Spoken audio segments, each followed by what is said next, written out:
오늘 우리에게 허락하신 하나님의 말씀은 여호수아 3장 1절에서 17절까지의 말씀입니다. 봉독은 7절에서 17절까지 하겠습니다. 주님께서 여호수아에게 말씀하셨다. 바로 오늘부터 내가 너를 모든 이스라엘 사람이 보는 앞에서 위대한 지도자로 세우고 내가 모세와 함께 있던 것처럼 너와 함께 있다는 사실을 그들이 알게 하겠다. 이제 너는 언약궤를 맨 제사장들에게 요단 강의 물가에 이르거든 요단 강에 들어가서 서 있으라고 하여라. 여호수아가 이스라엘 자손에게 말하였다. 이 곳으로 와서 주 당신들 하나님의 말씀을 들으십시오. 여호수아가 말을 계속하였다.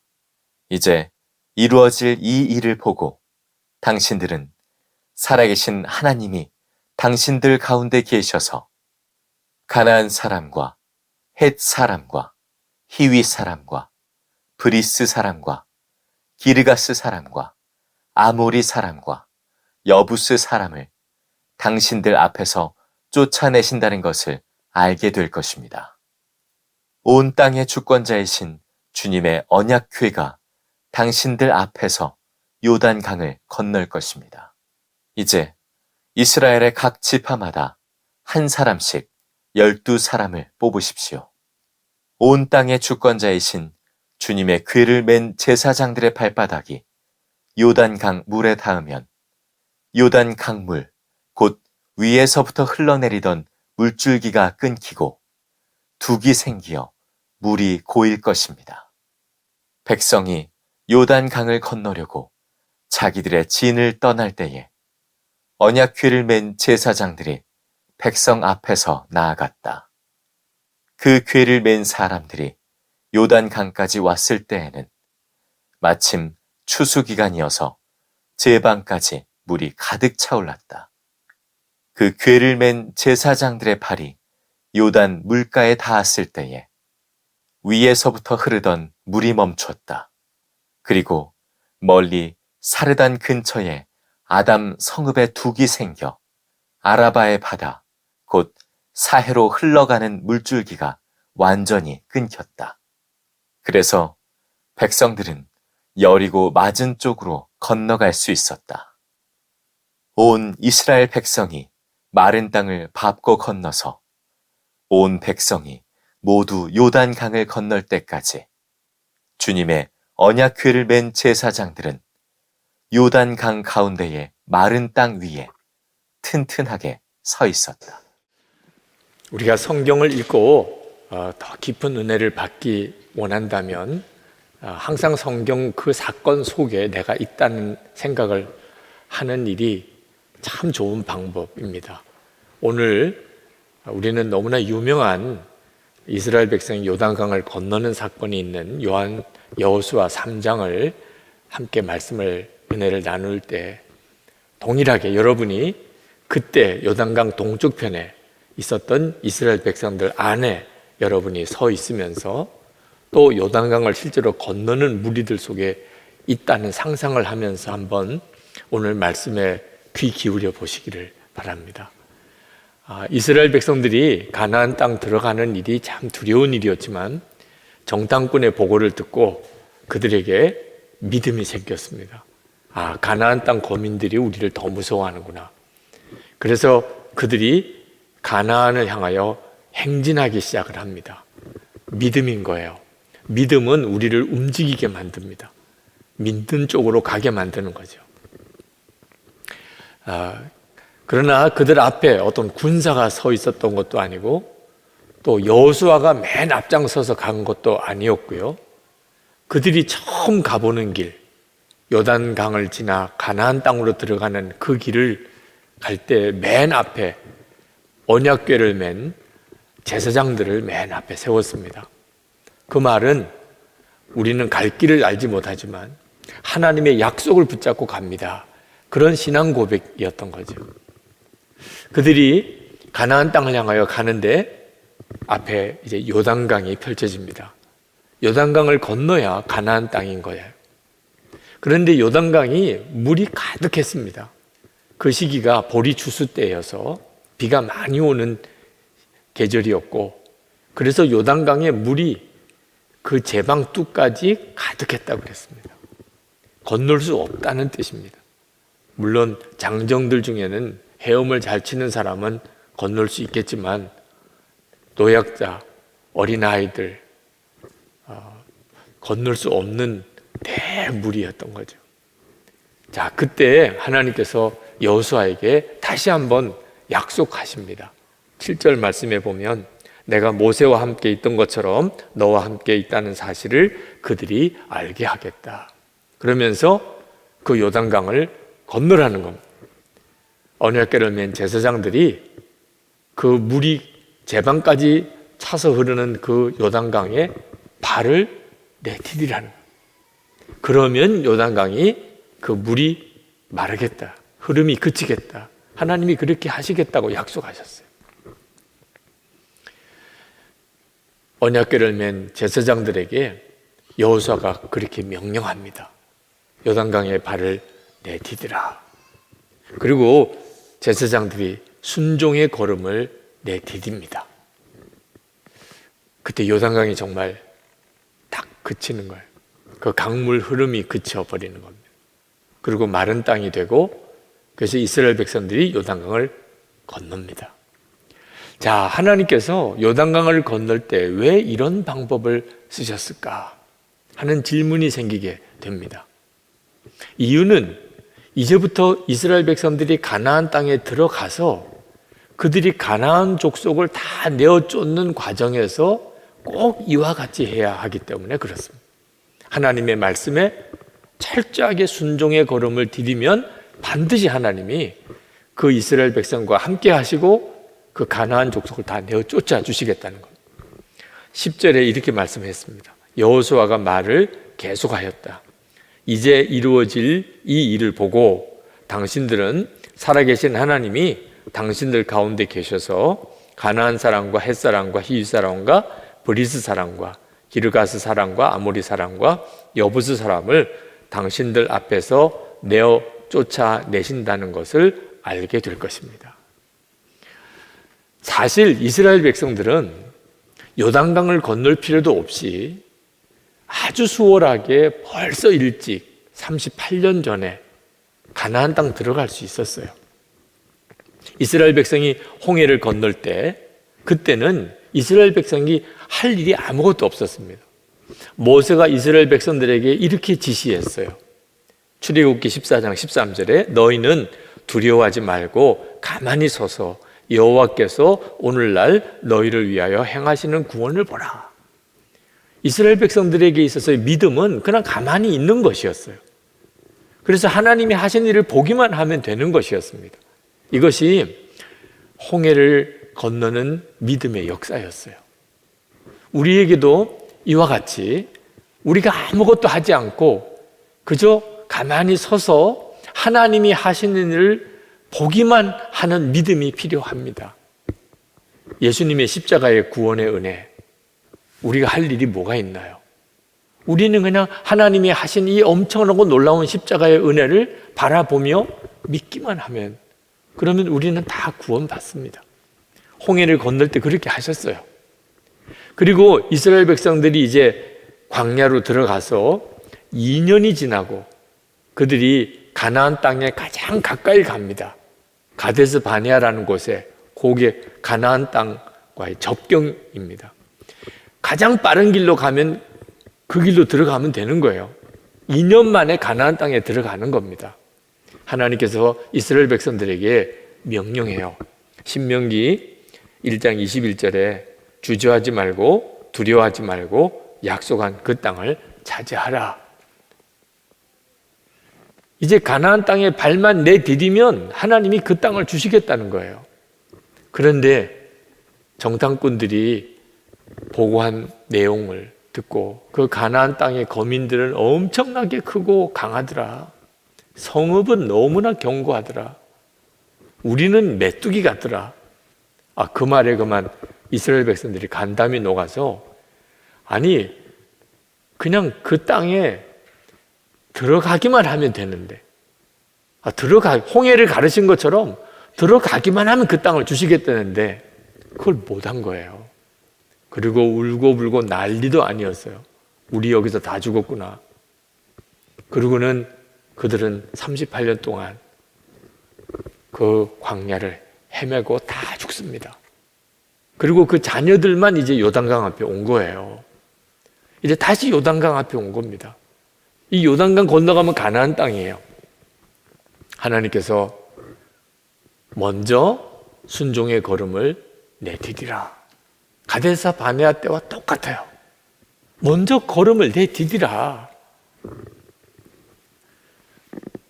하나님께서 이스라엘 백성들에게 너희들이 나를 정말 믿고 순종의 걸음을 내디디면 가나안 땅은 너희들의 것이라. 그러나 순종하지 않으면, 순종할 수 있는 믿음이 없으면 가나안 땅은 약속만 받았지 누리지 못한다는 거죠. 여러분, 이건 그대로 우리들의 문제예요. 우리들에게도 가나안 땅이 있고 요단강이 있습니다. 우리는 구원받는 것은 전적으로 정말 가만히 하나님이 하시는 일을 지켜보기만 하고 받아들이기만 하면 되는 믿음으로 구원받았어요.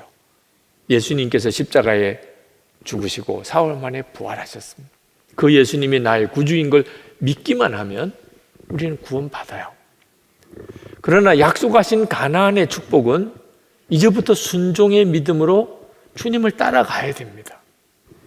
안타깝게도 예수님의 십자가의 은혜의 구원을 믿는다고는 하면서 순종할 믿음이 없는 성도들이 너무 많아요. 여러분은 하나님께서 뭘 말씀하시든지, 하나님께서 여러분에게 뭘 요구하시든지, 하나님께서 여러분에게 어떤 명령을 내리시든지 순종하고 있습니까? 여러분이 가나안의 축복을 실제로 누리고 있는지 아닌지는 거기서 결정나는 거예요. 요단강을 건너야 가나안입니다. 순종의 걸음으로 요단강이 갈라지는 은혜를 체험해야 가나안 땅에 들어가는 거예요. 그런데 은혜는 받고 싶은데 순종은 없다면 여전히 가나안 건너지도 못하고 있는 겁니다. 맹인이면서도 아프리카에 선교사로 가 계신 안정규 선교사님이라고 계십니다. 케냐에 계셔요. 그 선교사님 말씀을 들으면서 참 도전받은 게 있습니다. 아프리카 그 원주민들 여러분도 다 아마 한 번쯤은 보셨을 겁니다. 그들의 예배는 얼마나 열정적이고 뜨거운지 우리처럼 이렇게 가만히 앉아서 예배를 못 드리는 사람들이더라. 춤을 추면서 찬송하고 몇 시간씩 그렇게 예배를 드리는 그 사람들이 처음에는 너무너무 믿음이 좋은 줄 생각했대요. 그런데 가만히 그들과 함께 지내면서 보니까 아니 그들 중에는 살인자도 있고 강도도 있고 그렇더래요. 사람이 살다가 보면 정말 기가 막힌 어떤 사연이 있어서 사람 죽이는 일도 있을 수는 있죠. 그런 사람도 예수 믿고 구원 받아야 되죠. 그런데 매주 죽이는 건 좀 문제가 있잖아요. 아니 어쩌다가 남의 것 훔칠 수도 있긴 해요. 하나님 앞에 나와서 회개하고 정말 그런 사람도 거듭나서 예수 잘 믿는 사람도 있지요. 근데 매주 강도면 좀 곤란하죠. 매주 사람 죽이고 매주 강도짓하고 그리고 주일에 교회 와서 예수님의 보혈로 나를 씻어주세요. 처음에는 그 믿음이 귀해 보이더니 나중에는 너무 가증해 보이는 거예요. 그래서 설교 시간에 오늘은 예수님의 보혈 다 떨어졌다고 그래요. 그랬더니 얼마나 당황스러워하는지 그러면 뭐가 남았냐고 이제는 여러분을 십자가에 못 박을 몸만 남았다고 뭐 그런 설교를 하실 수밖에 없었다고 하는 이야기를 들었는데 우리가 다 참 어처구니 없는 이야기인 것 같아도 그 아프리카에 있는 원주민이나 우리나 정도의 차이만 있을 뿐이지 사실 크게 다를 바가 없어요. 우리가 매주일 교회 와서 회개하고 주님의 보혈로 정결함을 받은 게 그게 진짜 믿음이라면 그러면 달라져야죠. 매번 똑같은 죄를 회개해요. 매번. 지난주에 회개했던 그제 오늘도 회개하고 한 달 전에 회개했던 그거 지금도 또 회개하고, 그러면 매주 살인 저지르고 강도짓 하는 그 사람들이나 다를 바가 뭐 있나요? 순종은 없고 은혜는 받고 싶고, 이런 사람은 아직 요단강도 못 건너간 사람입니다. 그러니까 가나안 땅의 축복이 듣기만 들었지 실제로 누려지지 않는 겁니다. 하나님의 사람들은 다 순종의 걸음으로 요단강을 건넌 사람들이에요. 순종의 걸음으로 요단강을 건너지 못한 사람이 하나님의 사람일 수가 없어요. 아브라함이 75세에 하나님을 만나고, 그리고 내 고향 아비 친척의 집을 떠나서 내가 너에게 지시할 땅이에요. 어디라고 말씀도 안 하셨어요. 가다가 보면 여기다 이렇게 할 테니까 떠나라. 참 순종하기 어렵죠. 그런데 아브라함은 순종의 걸음을 내디디고 떠납니다. 순종의 걸음으로 요단강을 건넌 거예요. 그때 이미 아브라함은 순종의 걸음으로 요단강을 건넌 겁니다. 그러니까 복의 조상으로서의 삶을 산 거예요. 80세의 모세는 하나님을 만났어요. 하나님의 말씀에 따라 바로 왕에게 가서 내 백성 이스라엘 백성을 다 해방시키라, 내어놓아라, 이런 말을 담대하게 바로 왕 앞에 가서 하게 됩니다. 순종의 걸음으로 요단강을 건넌 거예요. 그러니까 그렇게 할 수 있었던 겁니다. 우리도 똑같습니다. 우리가 예수님을 믿고 정말 구원을 받았다면 순종의 걸음으로 요단강을 건너는 역사가 반드시 우리에게 있어야 합니다. 그러면 하나님과 동행하는 정말 놀라운 삶을 사는 가나안의 축복을 누리게 됩니다. 전통적으로 가나안 땅은 죽어서 가는 천국이라고들 기독교에는 생각을 해왔어요. 요단강을 건넌다는 것은 죽음을 의미하는 거라고 생각해 왔습니다. 그래서 우리가 성도의 장례식에 가면 장례식 찬송가 중에 며칠 후 요단강 건너가 만나리, 그런 찬송을 부르잖아요. 사람이 죽으면 요단강을 건너가는 거고, 그러고 나면 영원한 천국이 있다, 그런 정도로만 이해를 하고 있어요. 여러분, 실제로 그렇지 않습니다. 아주 틀렸다고는 할 수 없지만 정확하지가 않아요. 예수를 믿은 우리에게도 다 가나안의 축복이 약속되어 있는데, 그 가나안의 축복은 하나님이 왕이신 하나님의 나라를 의미해요. 우리 모두가 다 누리는 거예요. 죽고 난 다음에 가는 천국만 아닙니다. 예수님이 재림에 오실 때 이 세상에 이루어지는 것이 하나님의 나라지만, 누구든지 예수를 믿는 그때부터 그의 삶은 하나님의 나라의 시작입니다. 예수님이 왕이신 삶을 살면, 예수님과 친밀히 동행하는 삶을 사는 것이 그대로 하나님의 나라예요. 그럼 요단강은 뭐죠? 우리에게 있어서 요단강은 뭡니까? 나는 죽고 예수로 사는 거예요. 요단강은 죽음을 의미하죠. 우리 자신의 옛사람이 예수님과 함께 죽었음을 정말 믿는 것, 그게 바로 완전한 순종을 말하는 겁니다. 우리가 이렇게 믿으면 예수 믿는 삶은 정말 놀라운 삶이에요.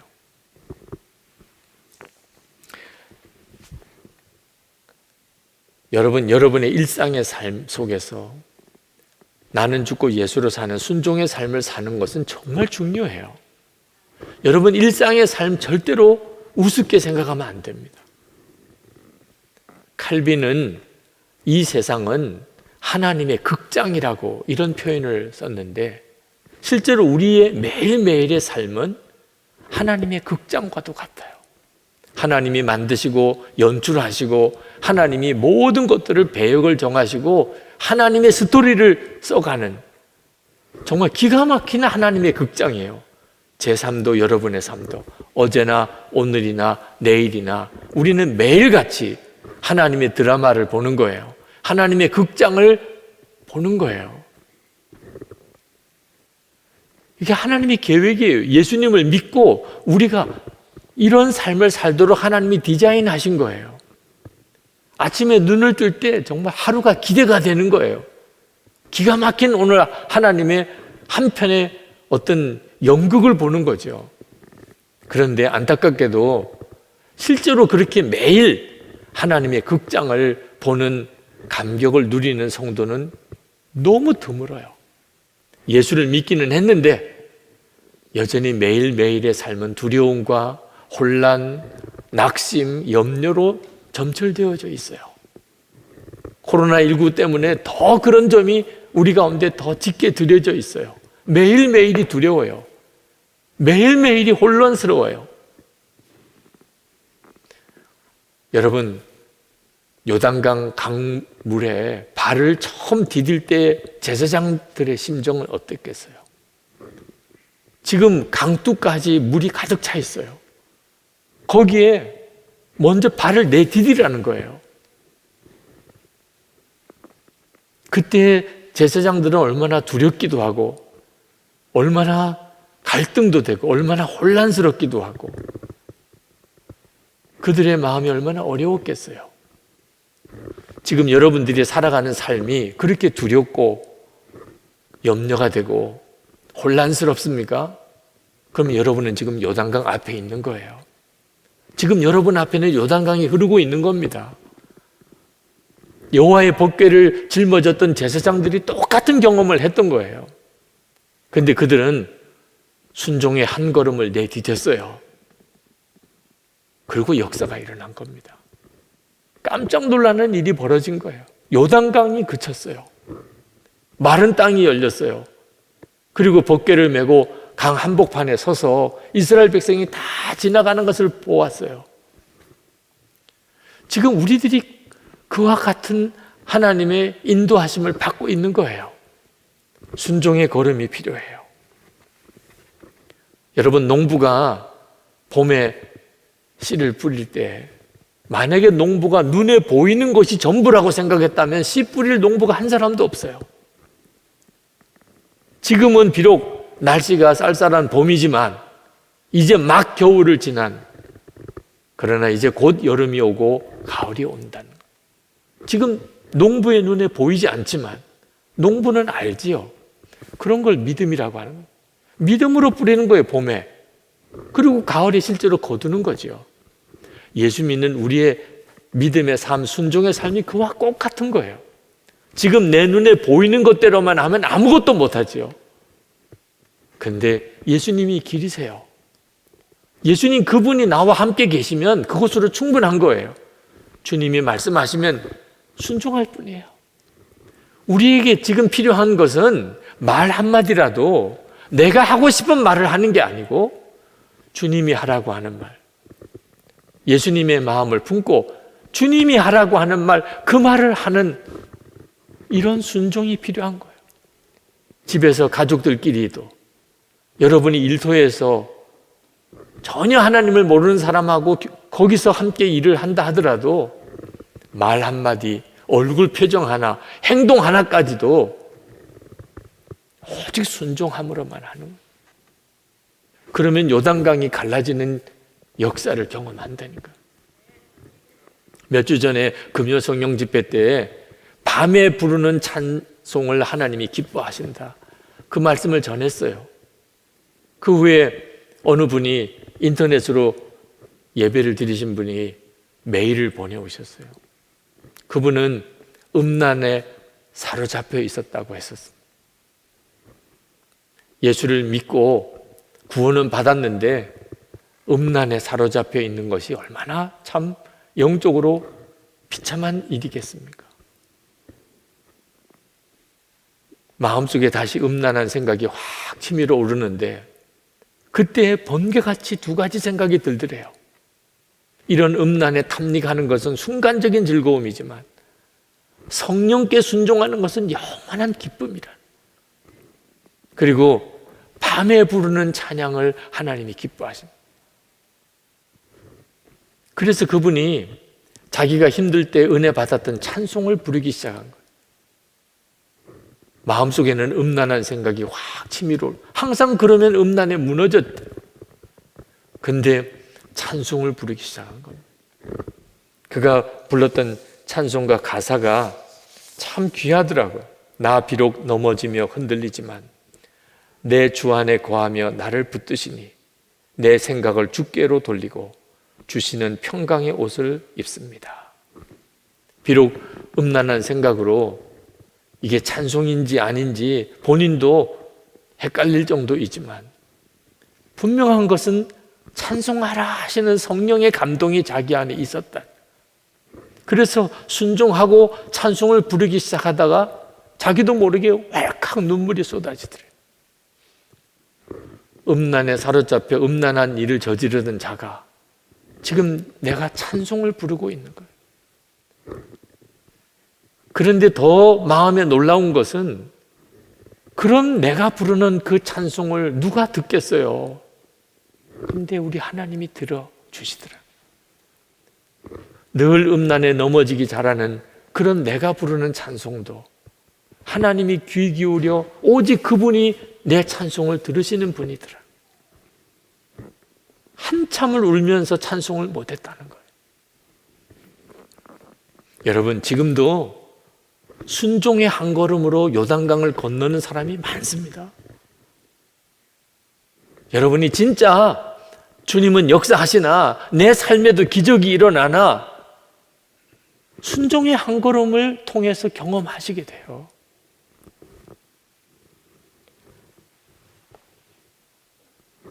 여러분은 순종의 걸음으로 요단강을 건넌 사람입니까? 성경은 남의 이야기가 아니라니까요. 여러분이 진짜 성경 속에 들어가서 여러분이 이 성경의 주인공이 되어야 합니다.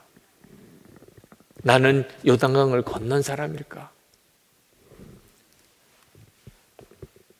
완전한 순종의 결단으로 나는 죽고 예수로 산다고 고백하면서 하나님이 주시는 마음이 있으면 어떻게 해서든지 그 말씀에 순종해 보려고 한다면 여러분은 지금 요단강을 건너고 있는 거예요. 그리고 여러분의 삶 속에는 정말 수많은 간증들이 있을 겁니다.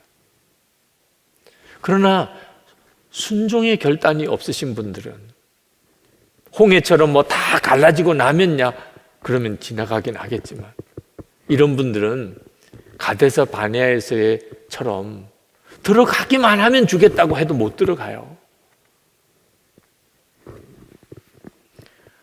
대학에서 가르치는 교수였는데 큰 교통사고를 만난 집사님이 계십니다. 그 사고 처리와 또 건강의 회복 때문에 대학에서 가르치는 일을 하지 못하고 개인적인 강의나 상담하고 계시는 집사님이신데 믿음이 정말 귀하세요. 그 어려운 시기를 지나면서 정말 생명의 주님을 붙잡았어요. 기도로만 살아요. 그리고 주님의 말씀이라면 무조건 순종의 삶을 살아요. 제 아내가 그 집사님의 강의를 참 은혜를 많이 받고 미국에 계신 어떤 분이 생각이 났더래요. 그분에게 이 말씀이 꼭 필요할 것 같아서 그 강의 녹음 파일을 그 미국에 있는 분에게 보내드렸습니다. 미국에 있는 그분이 그 다음날 전화가 왔어요. 너무 은혜를 받았다는, 정말 나에게 주시는 말씀이었다는. 그런데 말씀을 들으면서 그분의 간증을 쭉 듣다가 내가 이분에게 재정적으로 좀 후원을 해드려야 되겠다. 그런 마음의 감동이 있어서 순종해야 되겠다. 그런 마음이 들어 송금을 했다는 겁니다. 제 아내가 이건 하나님이 하시는 일이구나 그렇게 느끼고 그 집사님을 찾아갔어요. 이렇게 해서 당신의 강의 파일을 보내드렸는데 그분이 당신에게 보내라고 돈을 송금해 왔습니다. 우시더래요. 눈물을 흘리면서 우시더래요. 그분이 아들이 있는데 대학을 다닙니다. 그 등록금을 마련해 줘야 되는데 형편이 쉽지 않으니까 분납으로 등록금을 납입을 했는데 이번에 납입해야 될 그 등록금만큼의 돈을 모아둔 돈을 하나님이 어떤 어려운 사람에게 주라고 하시더래요. 이게 아들 대학 등록금인데 하나님의 마음이 워낙 강해서 그분에게 돈을 주었대요. 그분은 재정적으로 굉장한 시련을 겪고 있는 분인데 하나님에 대한 원망이 가득한 분이었습니다. 하나님이 기도를 해도 응답을 안 해주신다. 주변에 자기 일가 친척들 아무도 도와주는 사람이 없다는 것. 완전히 믿음이 낙심 상태에 빠져 있는 분. 그분을 보고 안 도와줄 수가 없더래요. 그래서 자기가 가지고 있는 것을 다 그분에게 드렸습니다. 그분은 이것이 그 집사님의 아들의 대학 등록금인 줄은 모르지만 그 집사님이 가진 모든 것이라는 건 알아요. 그리고 이분의 마음이 녹아졌어요. 하나님이 아주 나를 버리신 게 아니구나. 내 형편을 모르시는 게 아니구나. 그래서 믿음이 회복이 되셨어요. 그런데 정작 아들 등록금이 문제인 거죠. 이제 등록 날이 바로 앞에 왔는데 하나님은 도대체 어떻게 하시려고 하실까? 그리고 기다리고 있는 차에 미국에 있는 분이 당신을 도우라고 돈을 보냈다고 왔는데 꼭 도왔던 그 돈이에요. 그래서 우시는 거예요. 주님께 순종했더니 한 영혼을 주님이 회복시키시고 그리고 나에게는 정말 기가 막힌 재정의 간증을 하나님이 주셨다고. 여러분 지금도 동일하게 주님은 우리가 순종의 걸음을 통하여 요단강이 갈라지는 체험을 하게 하십니다. 저에게 있어서 요단강을 건넌 순종의 체험이 있어요. 저는 목사가 되는 일이 영 마음의 기쁨이 아니었어요. 목사 안수 받을 때 정말 도살장에 끌려가는 소 같은 느낌이었어요. 그런 순종도 순종일까요? 그런데 그 순종으로 주님은 저를 여기까지 쓰고 계세요. 제가 나는 죽고 예수로 사는 십자가의 복음을 깨달았을 때 그 설교할 자신이 없었어요. 도대체 그 설교를 드러낼 교인이 있을까? 나는 그렇게 살고 있나? 예수님과 온전히 동행하라. 매일 일기를 쓰면서 주님과 동행하는 삶을 살라. 그때도 그것을 교인들에게 설교하기가 참 조심스러웠어요. 도대체 지금 세상에 누가 일기 쓰라고 하면 일기를 쓰겠냐 말이에요. 얼마나 많은 교인들이 그걸 따라 하겠냐 말이에요. 이게 말도 안 되는 것, 해도 되지도 않을 것, 이거 해야 되나? 그러나 정말 건널 수 없을 것 같은 요단강 같았지만 순종의 한 걸음을 내딘 것 때문에 요단강이 갈라지는 체험을 한 거예요. 제가 처음 예수 동행 일기다운 일기를 처음 쓰게 된 날, 그전에도 일기를 안 쓴 건 아니지만 항상 주님을 바라보는 일기를 쓴 날이 2010년 4월 27일 화요일이에요. 어제 그 일기를 찾아 읽어보았습니다. 예수님만 생각하는 일기를 쓰기 시작하다 교회 교육자들과 다 함께 해보고 싶지만 내가 먼저 시작하여 가능성을 보기로 했다. 마귀가 나의 생각을 장악하려고 지긋지긋하게 역사한다. 쓸데없는 생각, 공상, 쓰레기 같은 생각들로 역사함을 느낀다. 어제부터 계속하여 생각날 때마다 예수님이 나의 왕이심을 고백하였다. 내가 할 수 있는 것은 오직 이것뿐이다. 나의 목표는 예수님께만 집중하는 일을 중단하지 않고 지속하는 것이다. 이것이 프랭크 로바우 선교사로부터 도전받은 것이다. 일기를 쓰기 시작한 것만 가지고도 마음 안에서부터 기쁨이 있다. 12년 전이에요. 2010년 4월 27일 그날 예수 동행일기를 처음 쓰는 그 순종의 한 걸음 때문에 지금 이렇게 제가 있는 거예요. 순종의 한 걸음이 있어야 그래야 역사가 있는 거거든요. 여러분 지금 여러분의 형편과 처지가 대단히 두렵고 막막하고 한 걸음 내디디기도 어려울 정도로 혼란스럽습니까? 여러분 앞에 요단강이 있는 거예요. 그러나 그 요단강은 여러분을 좌절시키려고 있는 게 아니에요. 그 요단강을 건너면 가나안 땅인 거예요. 여러분에게도 이스라엘 백성과 동일한 체험을 주시려고, 순종의 걸음으로 요단강이 갈라지는 그 간증을 여러분에게 주시려고, 그리고 이제부터는 그렇게 순종의 삶을 살면서 주님과 동행하는 삶을 살게 하시려고, 하나님의 나라의 삶을 여기서부터 살게 하시려고, 그래서 요단강이 있는 거예요. 우리 한 걸음의 순종, 그건 할 수 있잖아요. 한 걸음의 순종이에요. 말 한마디도 주님이 하라고 하는 대로만 하겠다. 내가 돈 1,000원을 써도 내가 주님이 하라는 대로 쓰겠다. 내가 시간 한 10분을 사용해도 내가 주님이 하라는 대로 사용하겠다. 그건 해볼 수 있잖아요. 그 다음엔 주님이 어떻게 하시는? 우리 다 정말 요단강을 다 건넙시다. 그리고 진짜 가나안의 삶을 한번 살아보십시다. 이 시간에 우리 같이 기도하겠습니다. 하나님, 제가 이스라엘 백성의 제사장들 언약궤를 메고 순종의 걸음을 요단강 그 강물 속에 디딘 것처럼 저도 순종의 걸음을 디디겠습니다. 주님을 바라보고 주님을 진짜 믿고 약속을 붙잡고 제가 순종의 삶을 살겠습니다. 말 한마디도 그렇게 하겠습니다. 얼굴 표정조차도 순종의 삶을 살겠습니다. 주님, 저를 이끄소서. 요단강을 건너게 하시고 가나안 땅의 삶을 살게 하여 주시옵소서. 우리 다 같이 동성으로 기도하겠습니다.